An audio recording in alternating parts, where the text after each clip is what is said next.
Hello and welcome to Hank Games Without Hank. Look who's come to town. It's QPR, Queen's Park Rangers, taking on the AFC Wimbledon Wimbly Womblys here in the FA Cup. The FA Cup is a competition among all of the teams in English soccer, which means that you can face teams that are several leagues ahead of you, as we are doing today, facing QPR. We already beat Liverpool. They're better than QPR, so this should be a winnable game for us. But we, of course, do not have our talismanic leader, other John Green, due to his hyperextended knee. Today I'm going to talk about, this is a suggestion from Somerset Thompson, who gave to the Project for Awesome, so thank you. Look at that quality of the handshakes in FIFA 14, my goodness. He was, Somerset, I said he, when in fact I do not know Somerset's sex or gender or preferred pronoun. So Somerset wanted me to talk about music and writing, specifically what I listen to when I write and what I listen to when I wrote certain books, which is a very interesting question. So I'm happy to talk about it. Oh, by the way, in a sudden turn of events, it is raining in England. Who do we have in the side today? We've got John Green and Green Eggs and Sheringham up front. In the back, we've got Seb Brown, our anchor, our fearless leader, who saved 2 penalties against Luton Town in 2011 to send us into the Football League in the first place so that we could exist in FIFA, and who has been our heroic goalkeeper ever since. Oh, man. QPR is a lot better than we are. This is a discouraging beginning. Everything worked out better than expected. So I do listen to music when I write, but not that often. A lot of times I just put headphones in and I don't actually listen to music, or I listen to music for a little while and then I just pause it. You know, it has to be, for me at least, it has to be enough like white noise that, you know, I don't get distracted by the lyrics or whatever. Wow, he was really open and then he made a bad choice. So that's like number one. It can't be something where I'm getting distracted, I'm getting pulled out of the experience of writing. But I do, and sometimes I used to listen to white noise. Like I've tried, you know, I'm a pretty superstitious writer, so I've tried all kinds of things. Get it. Oh man, that's a little frustrating because that could have been a great goal. But Green Eggs and Sheringham doesn't have the speed that other John Green has. But, oh God, he also doesn't have the finishing power. I heard that from the young woman that he was in the, forget it. Context is everything. All right. So let me answer the question. When I wrote Looking for Alaska, when I listen to music, I mostly listen to bluegrass music, especially Doc Watson, the Carter family, which I guess isn't bluegrass, like old country music, Hank Williams, Woody Guthrie, a lot of Woody Guthrie. Oh, yeah! Oh, God, he couldn't get off his feet. A frustrating moment for P. Sweeney. Oh, man.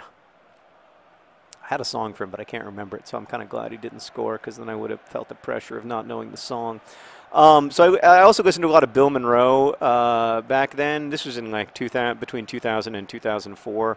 I still listen to Woody Guthrie a lot, and Hank Williams and some Bill Monroe and Doc Watson, but not certainly as much as I did then. So most of the book, I guess, was written listening to that stuff. Although I toward the end there, I got into Neutral Milk Hotel, and that was when I started being fascinated with the Mountain Goats. So also a little bit of Mountain Goats. And Abundance of Catherines, I don't remember the process of writing Abundance of Catherines very well at all, to be honest with you. I mean, Looking for Alaska was my first novel, and I didn't know if it was going to get published, so it was always sort of like fraught with anxiety and anticipation, and so every aspect of that book is sort of like seared in my memory. Whereas Catherine's, all the anxiety was about like whether or not I would ever publish a second book or like have a career as a writer, which is a very different kind of worry. So, almost a great link up, but just Sheringham again. I mean, I don't want to criticize him, but he doesn't have bald John Green's, other John Green's sense of the field. You know, so much of soccer isn't about your physical talent. It's about your ability to kind of sense space and imagine space as kind of like a complex, fluctuating thing. Oh, beautiful tackle. Oh, and then he just can't get the ball under his feet because he's so big and strong. Oh, context is everything. Yeah, Paper Towns, I listen to the Mountain Goats mostly. You can definitely hear that actually in the book. They listen to the Mountain Goats at one point. There's one point where Quentin's looking in a desk in the abandoned mini mall in Orlando, and oh no, oh no, oh no, oh no! It's a disastrous goal in the 40th minute. Oh, you know that guy Zamora, Meredith? You know the song they sing about him? I can't remember it. But it ends with, that's Zamora. Like, that's Amore. Anyway. Yeah, I can't remember the song. So, now I'm in a bad mood because we're losing in the FA Cup. But yeah, so there's one moment in Paper Towns where Quentin is looking through, get it, yes, yes, stay calm. Yeah, just stay in the box and see if you can get fouled. No, you want to try to get the ball to ball John Green here, obviously. Yes, no! There's one moment where I'm going to get through this story if it kills me. There's one moment where he's looking through his desk and he sees like Q-tips and push pins, which is directly from the Metal Floss. I mean, the Metal Floss. Jesus Christ. Mountain Goat song, Cotton, one of my favorite Mountain Goat songs. But also the epigraph, one of the epigraphs to Paper Towns is from game shows Touch Our Lives, the great Metal Floss. Oh, we're losing in the first half, and I'm calling the Mountain Goats Metal Floss, so everything's great. Okay, just need to make a turnaround here. We're good enough to win this game. We just need to get focused and maybe make some substitutions, because I have to say I haven't been terribly impressed with the quality of play, really from anybody. I don't think anybody's been bringing their A game, but Sheringham's a little tired. Let's see who we've got. We've got K. St. Luce and Arthur. Arthur's really pacey, which is appealing to me, and we've got Strutton on the Ritz or alternately these boots were made for Strutton. I'm going to wait until like the 60th minute or the 70th minute, and then I'm going to make 3 substitutions at once because that's what the real professionals do. With The Fault in Our Stars, I did listen to music, but a lot of times I didn't. A lot of times I had the music turned off. You know, I wanted to... But I did listen to a lot of the Mountain Goats again. And of course, when I was writing the Peter Van Houten parts, I listened to quite a bit of Swedish hip-hop, especially, oh no, especially Afasi och Filthy, the Swedish hip-hop artists responsible for the song that Van Houten plays, Hazel and Gus. Sorry, that's a little bit of a spoiler. It's not too much fun. Get there, get there! Oh, it's a frustrating... That's where I think Arthur could have made a difference. Turn, shoot, goal! Ball, John Green. He gives it all for the team. Upon his mustache, we're keen. Ball, John Green. Beautiful goal from Ball, John Green. I didn't have quite enough breath to finish the song. Oh, God, that was great. It's just what we needed. Just what we needed. Back on level terms with QPR here in the FA Cup. It's win or go home, so let's win. Okay, there you go. Just turn around. Ball, John Green. Suddenly finds some space. Suddenly, he's fast enough. He's big enough. Goal! Oh, are you kidding me? He loves to do the robot. He always does the robot. I don't know why. We've come from behind. It was 1-0. It's 2-1. Green Eggs and Sheringham pounding on his chest to say, I love you, Ball John Green, and just as we all do. Oh, he's our beautiful mustachioed leader. All right, now we're going to make some substitutions.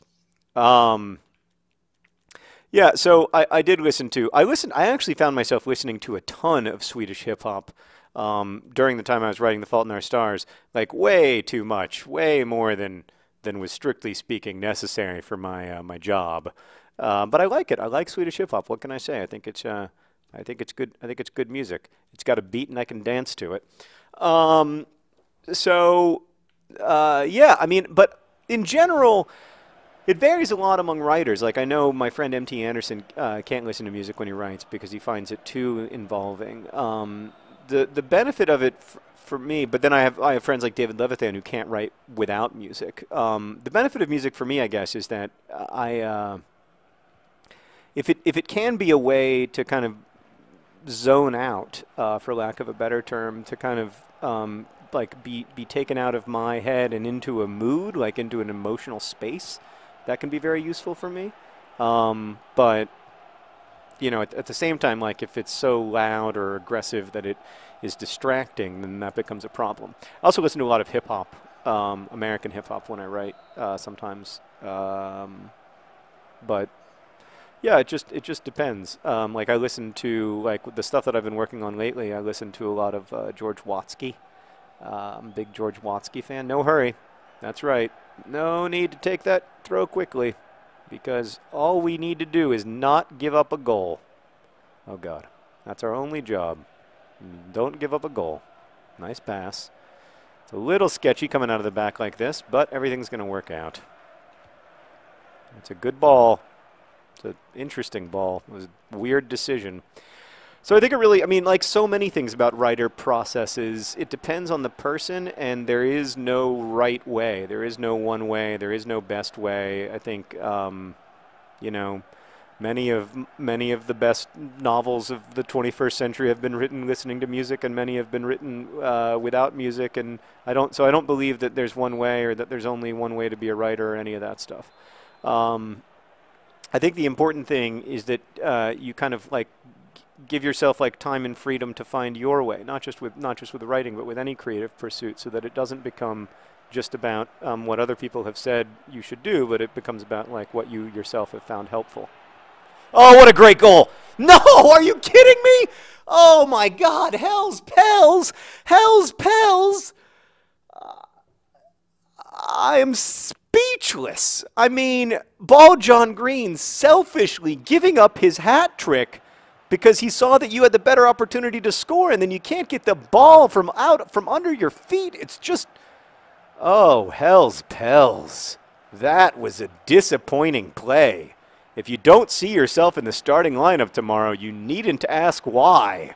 My goodness.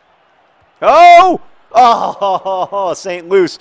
Oh, the patron saint of lost crosses. He went for the top corner there, and he almost had it. That was almost beautiful. Man. Wow. This is exciting stuff. 2-1, we can't give up a goal. So yeah, this is always my advice to writers is, you know, read broadly, write broadly, and you know, like be willing to experiment, because you don't know what's going to work. And the truth is, like, I thought that as a writer, like once I was established in my career, I would kind of like know how to do it, and I would know how it works, and I wouldn't have the same level of fear. And oh, look who's coming on the field! It's Stone Cold Steve with the C. Austin coming on for QPR. Good to see him gainfully employed. So yeah, but that's not true at all. Like that, my experience has not been that I kind of like learned how to write and then kept doing it. One of the things that I find like both thrilling and terrifying about writing is that I still don't particularly feel like I've learned how to do it. And I still don't, yes, there's so much, I still feel like there's a lot I don't know. And I don't feel at all confident going into a new writing process. And that's difficult in a lot of ways, but it's also exciting. Oh, K. St. Luce overran the ball there. Get in! Okay, we have to not give up a goal. So that's the job right now. Frampton comes alive out on the wing. Great tackle. That should be a game ending. That should be a game ending tackle. No? Okay. I would have ended the game there, but that's just me. That's just me. Come on, guys. Don't. Anything but a goal. Anything but a goal. Anything. Oh, God. It happened in slow motion. Oh, God. Oh, we win. We won, but just barely. Whew. Wow. All right. We did it. Congratulations to the AFC Wimbledon Womblys on their FA Cup victory. Ball John Green looking good. Our opponents smelling their pits in shame. It's just like we like it. Thanks for watching. Best wishes.